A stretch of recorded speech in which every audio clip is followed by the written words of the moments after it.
Yeah, so my interest in emotion isn't just about, I think I'm not a philosopher, right? So I might disappoint you if you're expecting some sort of lofty claims about emotion. What is emotion? What's its value in life? I'm interested in what emotion becomes in the public sphere, and what kind of culture sees emotion as uniquely problematic, as a banner behind which we should rally, as the forefront of a social movement, or the answer to the problems that face us, the intractable problems of our time, increasingly are said to be ultimately solvable through attention to emotion. And so that's what my work is looking at. And it's not just an increasing interest in emotion. So when we look at the headlines, it wasn't just in the early 2000s that people became interested in happiness. The claim was, unhappiness is Britain's worst social problem.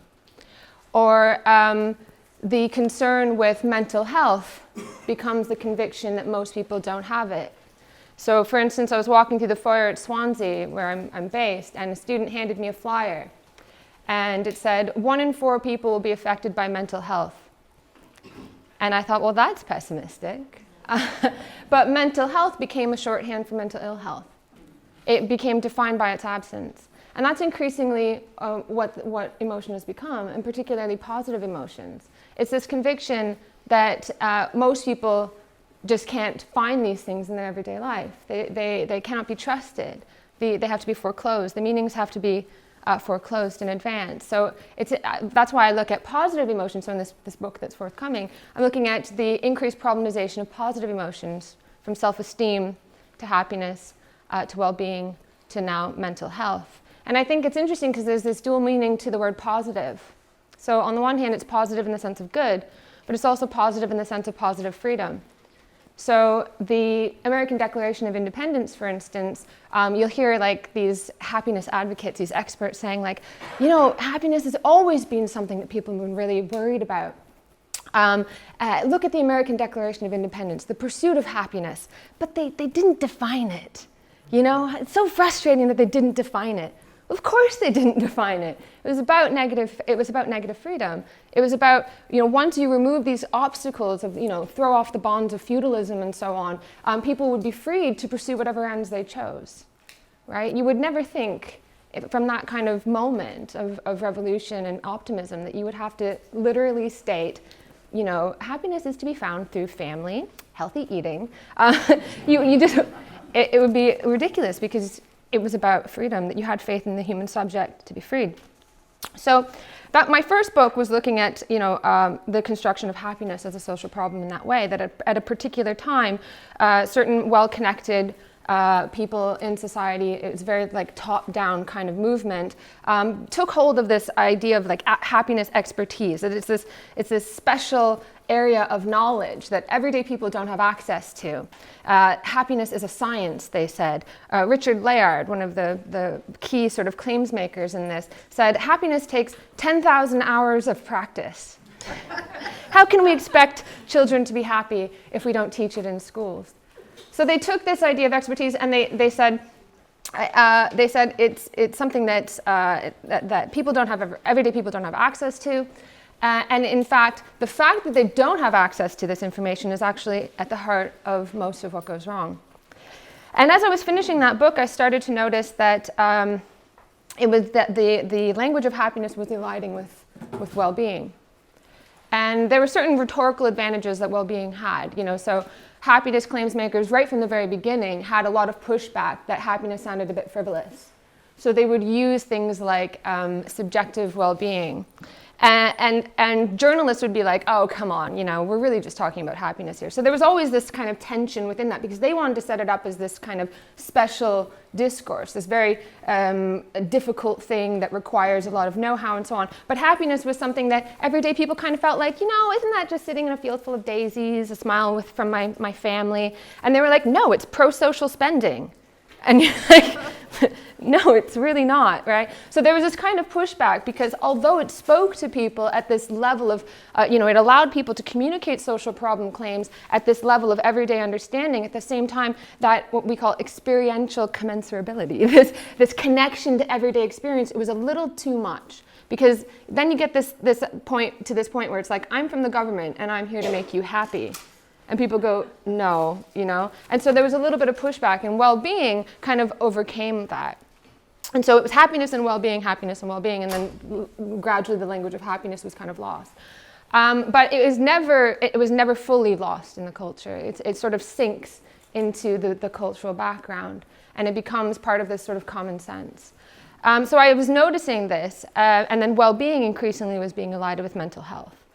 And there's something, and with each one of these cycles of problematized positive emotional states, the problem was expanded and deepened. So, people aren't happy enough becomes, our well-being is under threat, and then most people will have a mental health problem at some point in their lives. So that's what I'm looking into, is this endless cycling through of positive emotion as a social problem. And actually, it's actually expanded. This is what happens. You put together a book project, and inevitably, as you get into it, you realize it's a monster. And it actually goes back much further, because so there was self-esteem. So I was reading John P. Hewitt's book, The Myth of Self-Esteem, and the subtitle of it, so this is a book written in 1998, was Finding Happiness and Solving Problems in America. So the language of self-esteem actually gave way to happiness. And before that, it was mental hygiene. And before that, it was new thought or mind cure. And this same kind of story is being told in each iteration, a story about the human subject and its relationship to the world, the limits of human agency, what we can know, the place of rationality, and what's really important in life. And increasingly, this story that's being told is what's really important is emotion. And that ultimately, human beings can't be trusted to be rational about the world, and that really, if you want to solve problems, you have to attend to forces 3/4 below the surface, to use Freud's words. So I've taken these, starting with self-esteem and looking how it morphs into happiness, into well-being, into mental health. You can see that there are some commonalities, and there are some commonalities in terms of the people who, what we call claims makers, the people who take hold of these things. So they tend to be evangelically claimed for or campaigned around. So someone takes ownership of it, and it becomes dedicated to spreading the cause. They emphasize the scientific nature of their expertise, often, and if not always, long before the research is available or conclusive. So self-esteem, they said, the science has spoken, we know now. Research says that children need to feel confident in order to be able to learn. So we have to increase self-esteem in order to solve problems with educational unattainment or low attainment, or teenage pregnancy or whatever. And of course, it transpired later that actually there was very little evidence at all. And then people said, well, actually it was high self-esteem that was causing these things. But at the end of the day, everybody kind of agreed it was something inside of people that was ultimately to blame. So third, they promoted specific programs, often with a personal twist, and sold them at great cost. So they stood to gain personally and financially from the spread of these programs. So another small little cycle within this is mindfulness. And that's an interesting one. So John Kabat-Zinn created the first mindfulness programs, and he said that, so there's this quasi-magical, even though they're very much about, this is science hard as nails, there's also this mix of magic. So there's magical thinking and magic bullets, and it came to me in a vision. So John Kabat-Zinn literally says that mindfulness came to him in a vision while he was meditating, in which he saw it providing right livelihood for thousands of practitioners. Dollar signs flash before his eyes, basically. And it's the same thing with Martin Seligman, so the founder of positive psychology, from which a lot of the happiness and well-being quasi-expertise comes from. He said the same thing. He tells various apocryphal tales about where this came from. Is this epiphany, talking to his daughter and so on. But again, and the big moment came when someone wrote him a big fat check. Here you go. So that's that's a very common thing that you see through each one of these, that they have all these little programs with these little twists, and you sell them at great cost. But the claims themselves are very similar. So first, they portray these new emotion issues as confirmed by both ancient wisdom and modern science. They promise huge savings in exchange for large upfront investments. So yes, it's going to cost a lot now when you train thousands of practitioners in my new faddish thing, but down the road when people aren't calling in sick and people are more productive, it's going to pay great dividends. And if you don't do this, the cost to the NHS is however many £billion a year. Actually, I've got a colleague who came to me and said, how can I'm writing this article, how can I come up with a cost to the NHS? Can you help me with this? It's a very, very common thing. Like if you're trying to sell a program, you just say how much it's going to cost the NHS if people don't act. And you see this all across these problems. And they tend to promote their chosen emotions as causes and solutions to seemingly a never-ending array of problems, as magic bullets or personal and social panaceas. And fourth, interestingly, they often recognize, even implicitly, certain intractable problems of our times. And it's interesting because governments will often admit that they can't solve problems. They'll sometimes actually explicitly say that. But they promise that, that these problems can be solved if you first attend to the emotions. So with self-esteem, it was like, okay, there's persistent inequalities in society, but if we just build up people's courage and self-efficacy, they will somehow, some way, it's a little blurry, but then the problems will be solved. It kind of reminds me, this is a really low example, but it kind of reminds me of South Park. Anybody watch South Park? That those little gnomes, and they keep stealing things, and they say, step 1, steal, it's underpants. Steal underpants. Step 2, question mark, question mark, question mark. Step 3, profit. It is, it is exactly that. Step 1, promote self-esteem. Step 2, question mark, question mark, question mark. Step 3, utopia. And they will say that. So they will literally say, mindfulness can affect a radical overthrow of capitalism. If only people could be made to, if only it could overcome this self-attention. If we could just, so there's this new thing called social mindfulness. So you direct that out at institutions. And the starting point is in the mind. So somehow, some way, through affecting some change in the mind, we will be able to then direct attention to institutions, then something, something, something, overthrow the institutions. And you saw this with self-esteem as well. When self-esteem got picked up by the left, it was, a lot of feminists picked it up initially. And there were a lot of texts about, if women could build up their confidence, something, something, something, overthrow the patriarchy. So it's this kind of these sort of magic bullets that aren't really well thought out that become sort of deferral tactics. And this implicit kind of recognition that we don't have the answers. But somehow, some way, through the promotion of emotions, we can solve these problems. So I think there are also similarities in the way that these emotions kind of cycle through public attention. So the way that I conceptualize this is through a cycle of discovery, adoption, expansion, and exhaustion. So the new emotion idiom is discovered by people, by, as I said, these sort of evangelical sort of claims makers who see it in a vision or something like that. And they campaign to put it on the public agenda.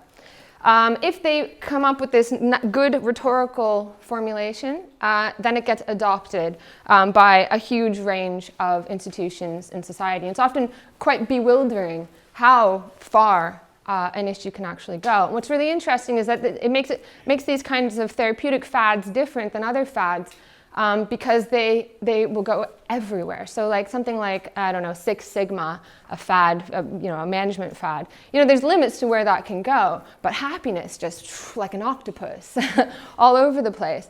And self-esteem, it was adopted in this sort of bewildering array of institutions. We're seeing that now with well-being.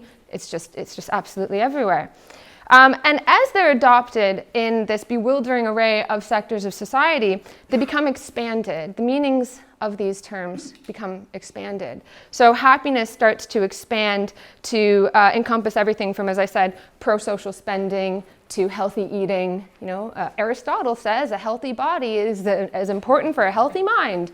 And it just becomes this really expansive discourse. And as people try to pack into it all sorts of different meanings. And I was actually talking to somebody yesterday who was talking about well-being and how if they want to get funding, they have to then fit it into this well-being remit. And so they're sitting there going, so like, how is what I'm doing essentially well-being? And they kind of like, in a way, it's this.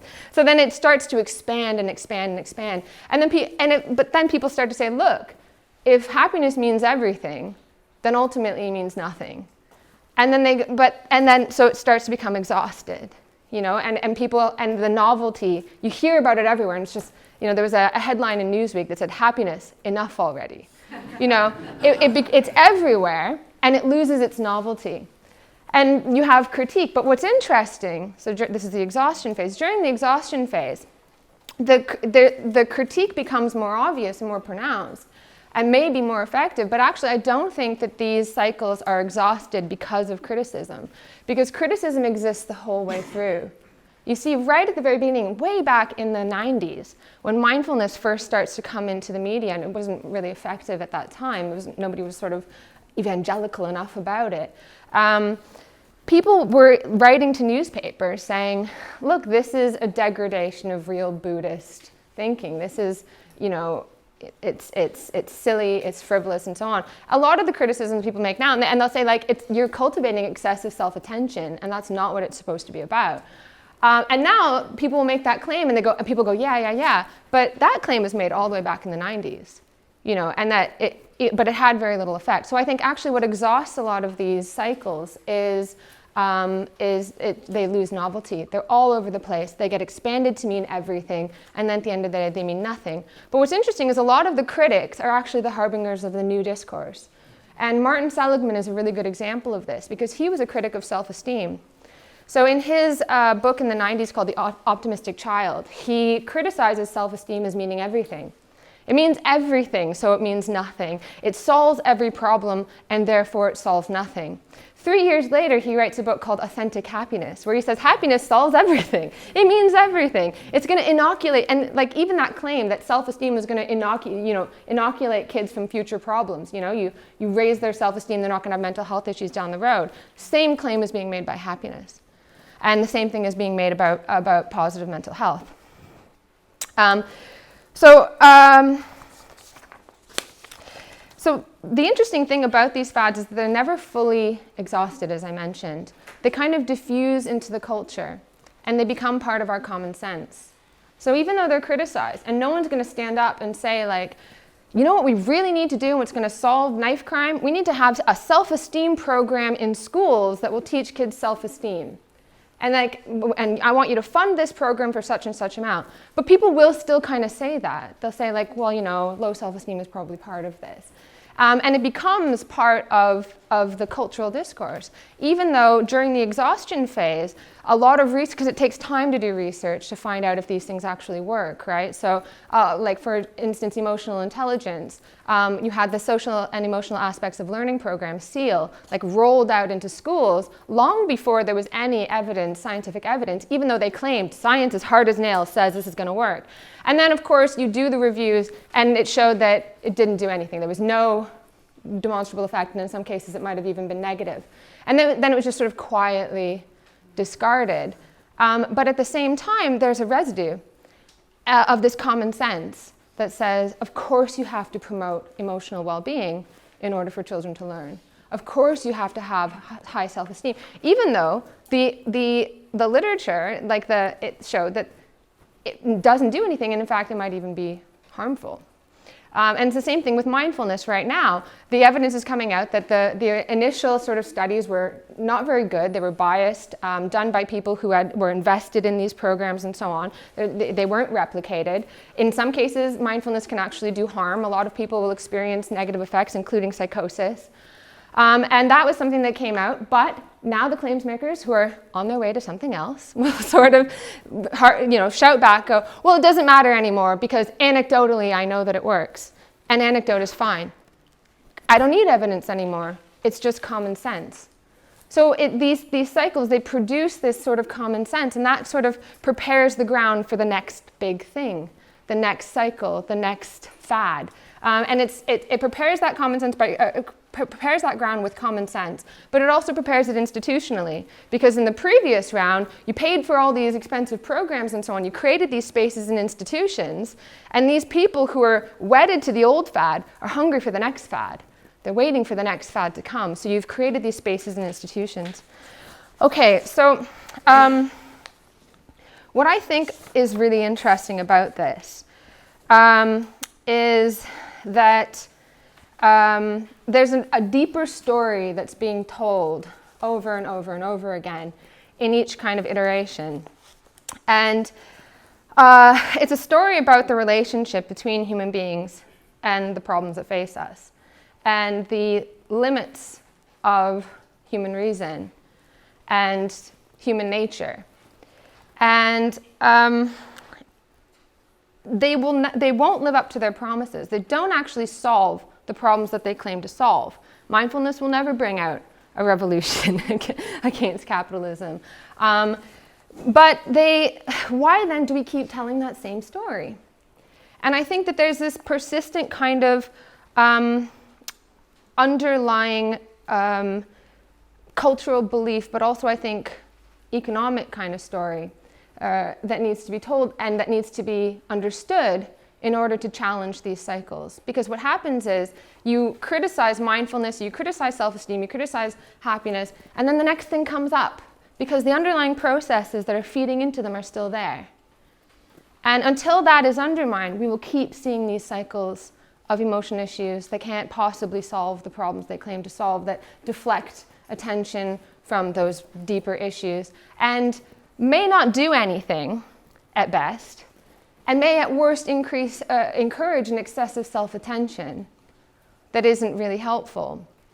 That tells people ultimately, if you want to do anything in the world, your sphere of influence is right here. It's in your head. But also, I used to say this all the time, it tells people like, what you can try to understand, what you can try to act over is yourself, right? All you can change is yourself. Be the change you want to see in the world, right? But actually, I don't even think that's true, because increasingly we're told even your own psychology is not really in your control. And that even that sphere isn't open to you, isn't something you can rationally grasp. Even that requires some kind of, even that people are disoriented toward. So I think part of this story ultimately comes down to a perceived gap between, well, actually I was really struggling with how I was going to do this, because this story that I want to tell is so complex and it goes back so far. But actually a lot of the lectures at the Academy have been really helpful, because in particular sort of Frank's lecture and this tracing of this cultural pessimism. Because I do think that part of this story goes way back to this questioning of the liberal subject, to this romantic reaction to Enlightenment optimism. There's this sort of gap between liberal conceptualizations of the rational, free-willing subject that is capable of reflecting on our emotions, rationally choosing how to live, and what was perceived as a reality of unreason, right? So a lot of people in academia, there's this big sort of, the big thrust of the critique of this emotion management is through the critique of neoliberalism. I'm not sure if anybody's familiar with that. So people will say, it's an attempt to create the ideal neoliberal self-governing subject. Have you heard that? It's almost like cut and paste. It's creating the ideal neoliberal subject who won't call in sick and won't call on expensive services and so on. And people will trace this emotion management unproblematically back to the Enlightenment. It's a continuation of Enlightenment optimization, rationalizing of everything, and so on. But what that critique leaves out is, why is everyone so sure that the rational subject does not exist? Because if you look at what liberal Enlightenment conceptualizations of the subject were, for instance, around resilience. Resilience was something inbuilt within the individual. It's not something that, your betters had to come in and tell you how to do. It was this idea that people had that. And now that is viewed as unrepresentative of the vast majority of people. That we are, that what characterizes us is not our capacity for rationality and therefore free will, our capacity to reflect on our experiences and choose how to act. It's our tendency to be led astray, our vulnerability. And that has become the understanding of human nature. So actually, it's not an optimism that you can root in the Enlightenment. It's a pessimism that's come out of a perceived failure of the Enlightenment. And I think that's really the key to understanding. It's not neoliberal. It's post-liberal, if anything. So I think that what happened was, in the same way, so Kenan Malek in his Meaning of Race book makes this argument where he says, during the Enlightenment, we had this ideal of human equality and universalism, that we had like universal human equality that was based on the fact that we all have reason. At the end of the day, we might all be different, we might come from different cultures, but because we have a capacity for reason, we can connect with each other, and therefore there's this kind of universal human nature. But then when people looked out at the world, they saw human difference. They didn't see the wonders of human equality, they saw human inequality. And this gap between the ideal of the subject and the reality of the subject, the ideal of human equality and the reality of inequality, needed to be explained. And in its kinder explanation, it was through the language of cultural difference, of the Volksgeist, of this celebration of human difference and so on. In its less kind or absolutely horrific orientation, it was eugenics.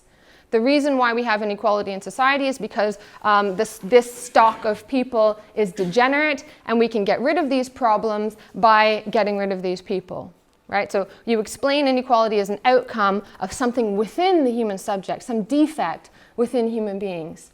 And I think this increasingly has happened with human reason. There was this perceived gap between human rationality and what was perceived to be the reality. So in the same way that explaining the gap between the reality of equality, the ideal of equality and the reality of inequality required the jettisoning of universalism, the perceived gap between human rationality and when people looked out in the world and saw apparently irrationality, I'll give you an example of this in a second, required an explanation. And that explanation came in just giving up on rationality, giving up on the rational subject. And I just want to note that it's key to understand that both the rational subject, I'm not saying that the rational subject is real and the vulnerable subject is a myth. Both, and a huge amount in between, are possible but not inevitable outcomes of human experience. So Enlightenment thinkers weren't wrong in their positing of the potential for rationality and freedom in human beings. But I think the economic base of society inevitably put limits on the exercise and sphere and influence of human reason. And by this, I don't mean that people didn't act rationally or don't act rationally in their own lives. And this is why I think Karl Marx, and I don't want to go full Lenin on you, but I probably will anyway. I think Karl Marx is one of the most interesting and radical liberal thinkers about human subjectivity, because his analysis doesn't start out with mistakes in public policy or human greed or human weaknesses at all. It starts with the very same assumptions of the liberal Enlightenment subjectivity about rationality. And he actually has even more faith in human subjectivity than most others had during his time. Because his conceptualization of the human subject comes from a radical reading of Hegel. And Hegel, somewhat unintentionally, had thrown open the emphasis on being that had prevailed for centuries with his idea of this sort of dynamic human becoming.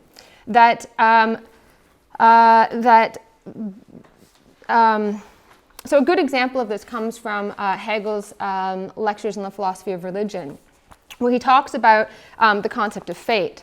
And he says, fate in ancient Greece is something that stands above all. Even the gods are subject to fate, right? It's not like, there's this supreme being that has this rationality that's able to rationally move things around.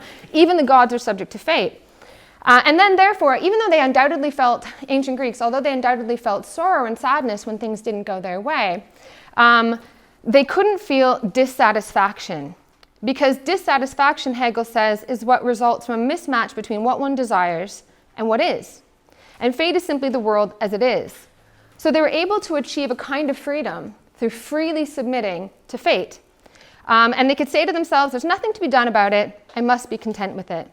They withdraw into pure being, pure rest. And he doesn't, of course, see this as a full freedom, but the important point is the way that subjectivity was implicitly thrown open by these ideas. That is, according to Hegel, the ancient mind is fundamentally different from the modern. The former experiences peace in submitting to fate, which is inescapable, whereas the latter experiences, in our time, we experience vexation at disharmony between what is and what ought to be. So that human beings don't react in the same way in all periods and in all contexts. That when you have different possibilities open to you, you have a fundamentally different subjectivity. And that was the really powerful thing. Because people really were thrown about by forces beyond their control. You know, famine, disasters, plagues, all characterized the reality of pre-modern life. Fate really was a limit. They were sort of tortured by this feeling of being human, that you have this autonomy, and at the same time are thrown about by forces beyond your control. But in contrast to Aristotle, Hegel puts forward this idea of human beings as history, as moving, as constantly becoming. And he's able to do this because the productive forces developing around the 17th and 18th centuries had ushered in a belief in inevitable and unending improvement. We started to see a little glimmer of this freedom that hadn't been available to human beings in the past. And therefore, our understanding of subjectivity starts to radically change. You can have vexation at fate because you see a glimmer of possibility in the future. And what really excited the radical young Hegelians, one of whom was Marx, was Hegel's contrast between the endless reproduction of nature, the same thing over and over and over again, and the progressiveness of mankind in its search for perfectibility. This perfectibility is this ongoing, never-ending thing. Whereas for the Greeks, it was perfection. It was the realization of this thing that already exists inside yourself. Now it's thrown open, and there's no limit. It's the open subject. Human nature is an open subject. So as human beings, we work on the world. We change it. And in so doing, we change ourselves. We become different when there are different possibilities open to us. So for Marx, while man cannot make history in any way he chooses, as he famously said, but rather within historically specific circumstances, he alone among animals possesses the capacity to understand these historical circumstances and direct them to his conscious ends. At that point, when man is no longer alienated from his desires, history begins. So this incredible optimism of like, it's, you know, this, an open subject means an open future. We're not confined by our human nature because we make our human nature. Now contrast that with the Italian economist and sociologist Vilfredo Pareto, writing in the 19th and early 20th centuries. And I think Pareto is a really interesting character because you could use Auguste Comte, you could use a lot of people. But I think in Pareto is this metaphor for the loss of faith in the human subject. So Pareto is known for building these beautiful mathematical models of equilibrium economies. But what's interesting about him is that he became obsessed later in life with psychology and became more and more pessimistic about human nature. And he criticized economists of his time for not taking into account psychology and behavior in their models and theorizing. But what he meant by human psychology is human defect. For Pareto, when he looked at his models, his beautiful mathematical models that perfectly show that the economy works in equilibrium, right? There's this endless reproduction, interestingly, just like animals, endless reproduction of this equilibrium. It works perfectly, it's beautiful, it's mathematically sound. He looks at his models and says the whole thing should work, capitalism should work perfectly. And then he looked out into the world and people kept messing it up. And so he, if people acted rationally, the way the model said they should, then we wouldn't have the problems we see when we look out into society. And yet they consistently failed to behave in ways that the model said they should. Instead of jettisoning his models, Pareto jettisoned the rational human subject. And I think that's, I think Pareto is a really good metaphor for that, because the gap between what my theory says and how it should all work and reality needs to be explained. And instead of rethinking reality or rethinking my models, I rethink the human subject. The problem has got to be in you, some defect in you that needs fixing. And it's interesting because for equilibrium economics, you can't actually introduce, like everything has to be introduced, like crisis has to be introduced from the outside.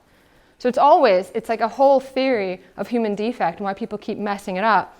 But the beauty of Marx's analysis is that it doesn't start with human mistakes. It doesn't even start with problems.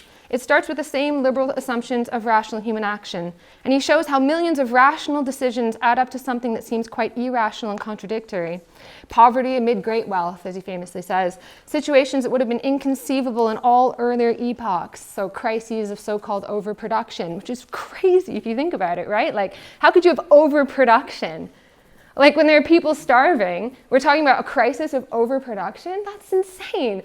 And so for Marx, it's a question of how do we release this extraordinary abundance and potential? I can see the future just beyond the horizon. How do we get there? The only way that we can get there is through rationally understanding the forces of history. And he doesn't jettison the human subject. He has great faith in the human subject. There's this great line, I can't remember who it's by, but it says, where the bourgeoisie at the time was looking at the growth of the working class, and they were like, ugh, horrified by this seething throng. And Marx and Engels they put all their faith in the working class, and as it grew, they became more optimistic. As the mass grew, they became more optimistic. Now, if I say these things, I sound like I'm completely crazy. And it's difficult to communicate the importance of the loss of this rational critique. And I'm not saying that Marx is absolutely right. I do think he's right about a lot of things, though. But I wish that is where the debate was. How do we understand the forces of history?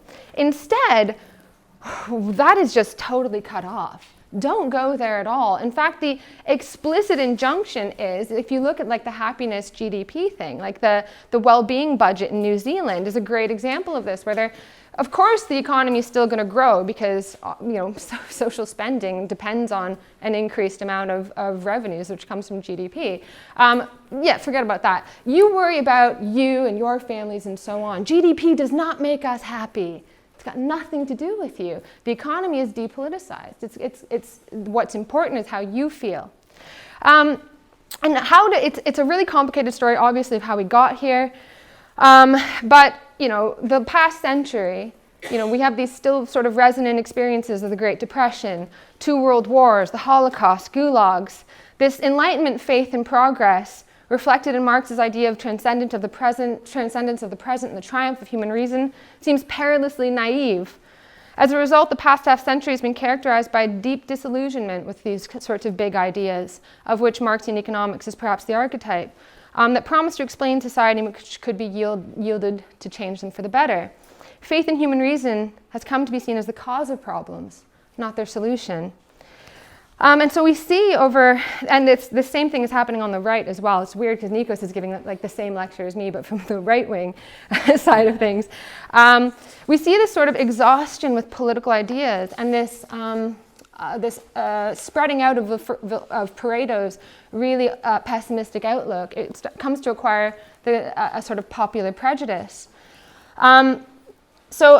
The new left abandoned completely the economic critique, and we saw the rise of largely a cultural critique of capitalism, which more or less saw the masses not as a solution, but as the cause of problems. Turning their back on Marx, they were less interested in how to unleash abundance, but on the moral decay that abundance seemed to engender. But without economic critique, placing that beyond the bounds of rational appraisal, the left has essentially agreed with neoliberals that the market represents the limits of human reason, and much beyond that. As I mentioned before, even our minds can't be understood, or they're not within our ability to understand. But without an understanding of the capitalist system, the left has damned itself to fighting a never-ending culture war. And in the last decades, this culture war has been fought on 2 fronts, I think, the romantic and the psychological.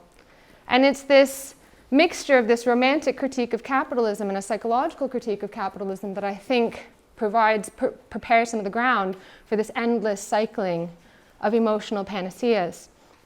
So just briefly in the last few minutes, The romantic critique against modernity is this reaction against the tallying up of life in terms of money, the replacement of human craftsmanship with sterile machinery, the coldness of the profit motive. But it's always existed within capitalism. Marx called it capitalism's legitimate antithesis. But in the last decades, it's acquired a renewed salience, becoming an essential feature of modern culture.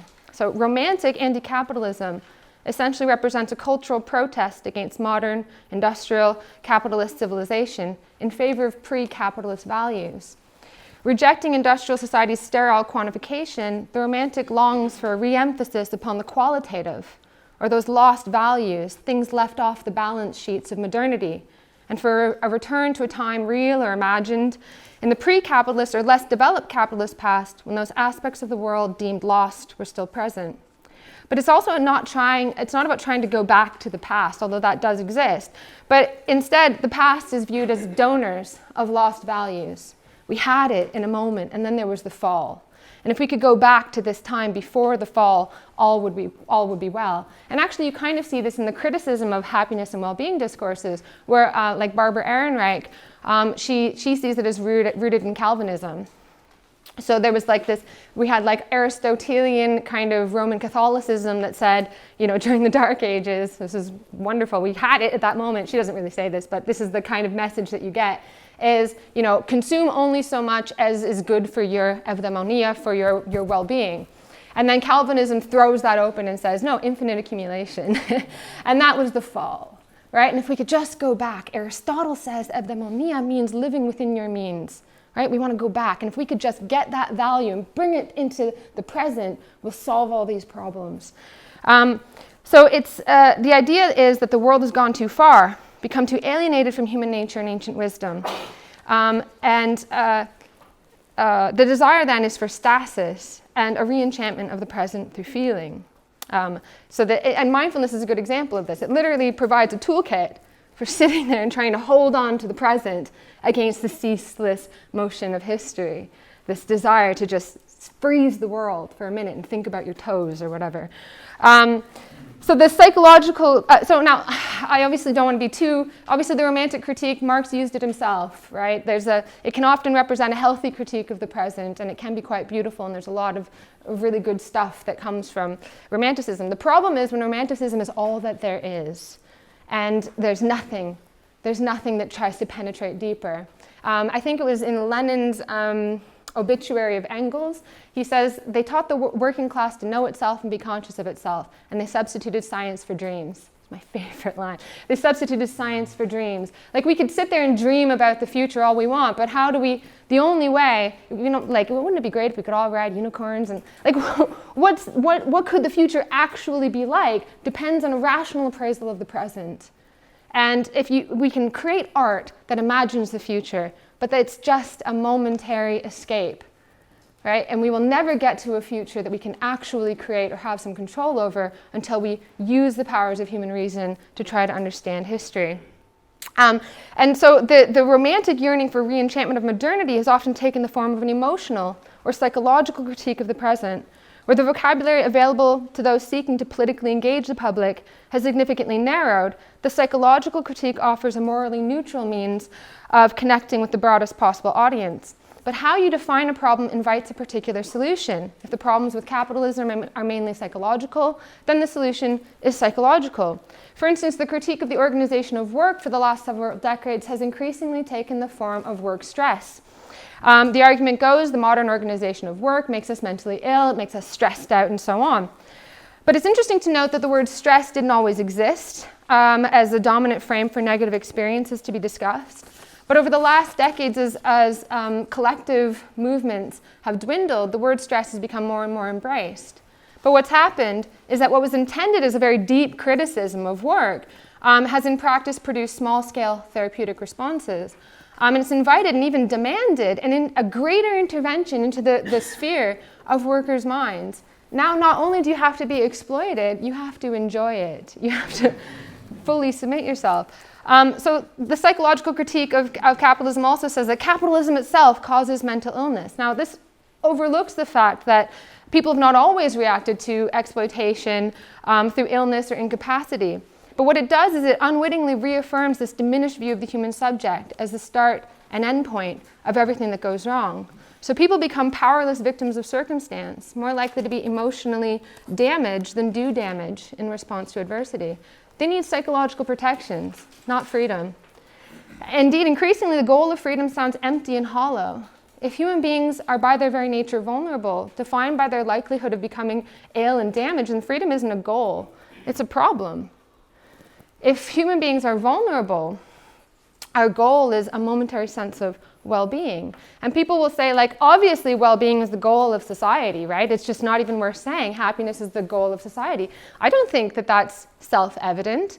We could say that the goal is freedom, right? But say that now, and it's like, you want to free these people? They're, how can you self-determine? How can you decide how you're going to live your life when you can't even take care of your children or your own mind, right? You're such a basket case. Like, it's a terrifying thing. We have to be protected from ourselves, from each other.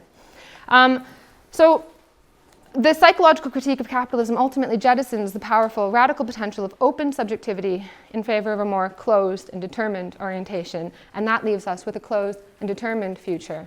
And I think this is what ultimately underlies this endless sort of problematization of emotion and emotional solutions for every problem that faces us.